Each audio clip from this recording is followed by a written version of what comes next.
Soft targeting. Huh? All right, camera's on now, so let's try not to use those words. I'm not Okay? a butt. Thank you. I went home and back. I did. Use the proper term, Fanny. We're all adults I here. taste olives. I did not say put olives.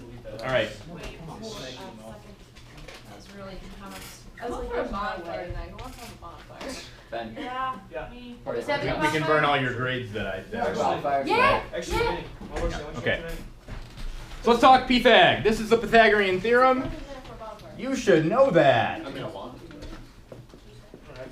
I'm not gonna go through it. No. I don't know if I can go. I'll find out. Cool. So what this is it's talking about triangles, not just any triangles. It's talking about right triangles. Right triangles are triangles that have a 90-degree angle. They can be drawn all kinds of sorts of ways, but usually they're drawn like this, in this orientation. So this is 90 degrees inside here. That's what that means, just to refresh. And then these two angles, they could be equal or they could not be equal. We don't know. It depends, right? What's cool about Pythagorean theorem is that Pythagorean theorem does not care what the angles are. As long as one of them is 90, you're good. You're good. So what this is saying is that side C is the biggest side. You can tell this is the biggest, and we know it's the biggest for sure because the biggest side is always the opposite of the 90-degree angle. Always. In fact, the bigger the angle, the bigger the side. If I do an angle like this, right, you can tell this side's going to get even bigger. If I do an angle like this, you can tell the side's going to get smaller, right? Cool. But no matter what, the opposite of the 90 degree is the biggest. Has to be. How many degrees total do we have in a triangle? 180. So if we already removed the 90, we only have 90 left over, right? This is the 90 that I just removed, so we only have 90 to split between these two guys, which means they have to be smaller than this guy, which means their opposite sides have to be smaller than its opposite side. That's all that's saying. Again, in a nutshell, the one across from the 90 is the biggest side. That's your C. If you really are in a bind and can't remember what C is, note that these two sides are A and B. Could be this side, could be that side. You could flip them if you want. It doesn't matter. When you add two things together, you're going to get something bigger, right? So C better be bigger than these two. Cool. So C is the biggest, and A and B are your other two legs of your triangle. Let's call them legs, okay? This is also known as the hypotenuse. The biggest side has a name called the hypotenuse, the height.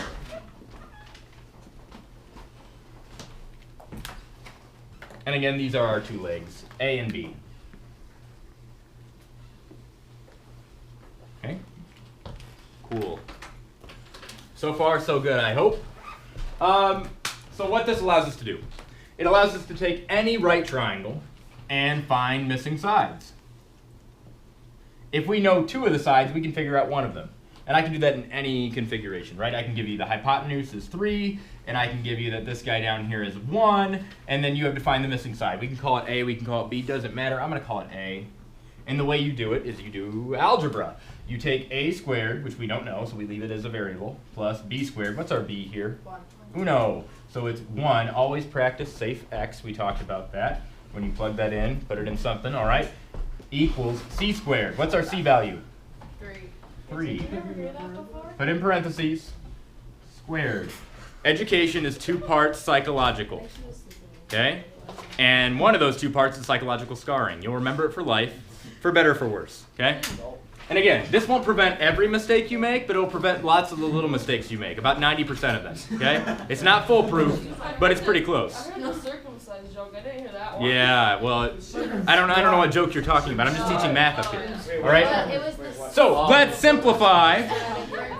Can we do anything with A squared to simplify it? No. No, so we leave it alone. A squared. Because you don't want to get your head chopped. What does 1? Hey guys, you don't- remember we had this talk. You were here and Yeah. you were here, right? Can we skip the part where I chew you guys out and tell you like we actually have to do stuff? Like we can have fun and do the things we normally do in class, which is fun, but we have to actually do things. Yeah. Right? Okay, so let's skip the yelling and let's just do it. Algebra didn't get to skip that.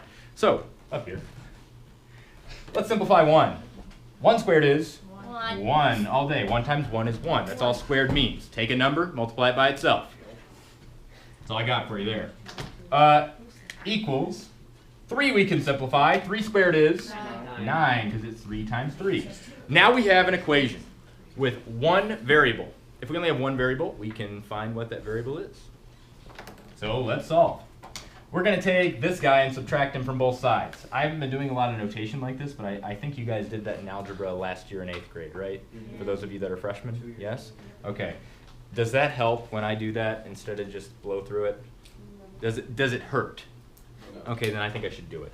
I like to skip the algebra and talk geometry, but sometimes that's the missing piece, and I understand that. So a squared is left over. We subtract 1 minus 1 is just 0, so it's nothing. We leave it alone. Equals 9 minus 1, which is 8. Cool. So now we got to figure out what a is. We know what a squared is. A squared is 8. But we want to know what a is, because this is just regular old a. So how do we get regular old a? We square root. So we square root both sides, and really what we're doing here is just taking a square root of both sides. A squared, square root, square and square root annihilate, they cancel out, and we're just left with a. And we're over here, we have the square root of 8. What is the square root of 8? 2 root 2. Wow. Boom. Someone's showing off. But if you didn't know that off the top of your head, okay, you can take root 8, and you can ask yourself, what are the factors of 8? 4 and 2. 4 and 2. Also 8 and 1. But we don't care about the ones that have 1 in it, right? We don't care about those, because that gets you nowhere. We get this and that, and we're stuck back where we were. That doesn't do anything for us. We have an 8 on this side. So 4 and 2, that's our other two factors. 2 is a prime number. The only thing it breaks down to is 2 and 1, and that just wastes time, so leave it alone, okay? 2, we got it. 4 breaks down into what two factors? 2 and 2. Again, 4 and 1 works, but it doesn't get you anywhere, so why do it? 2 and 2. So all these 2's are prime, so we leave them alone. We can rewrite the number 8 as 2 times 2 times 2. This thing right here is the same thing as what's in here.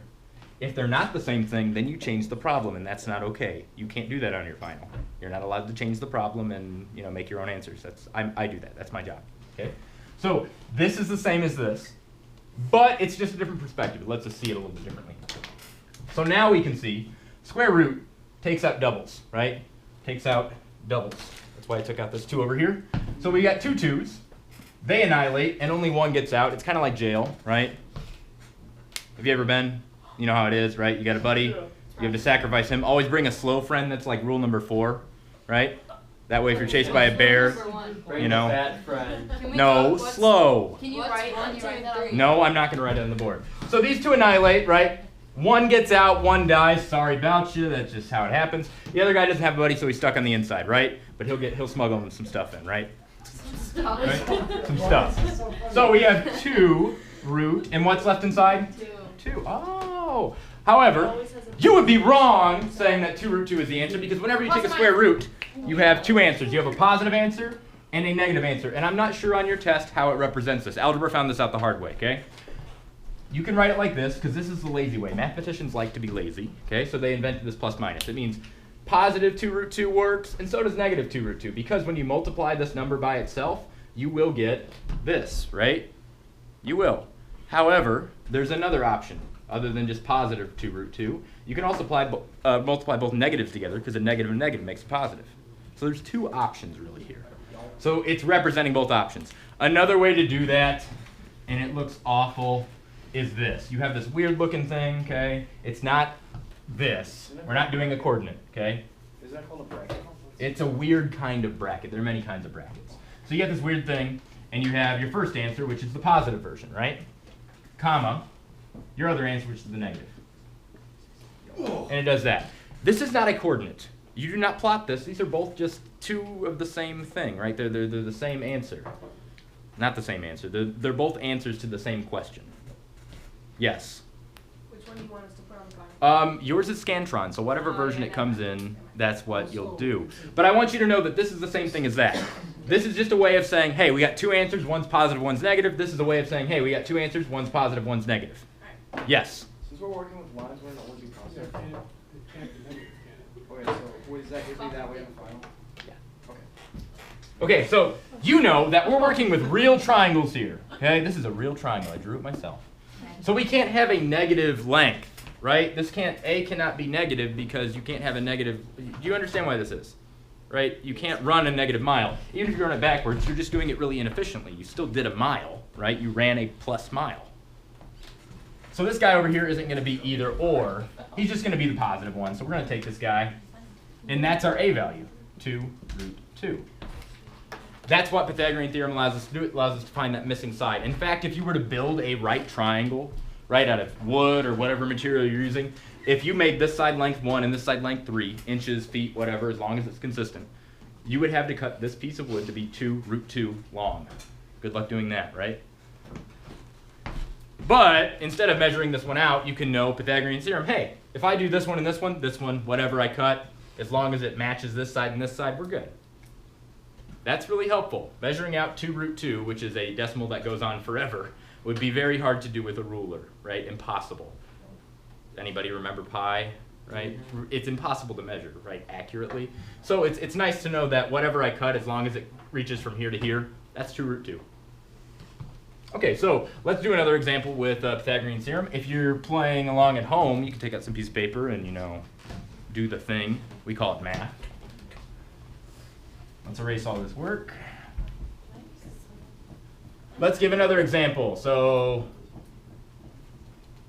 again, we don't care what these angles are for this type of problem. We just care what the side lengths are, because that's all Pythagorean theorem deals with, is side lengths.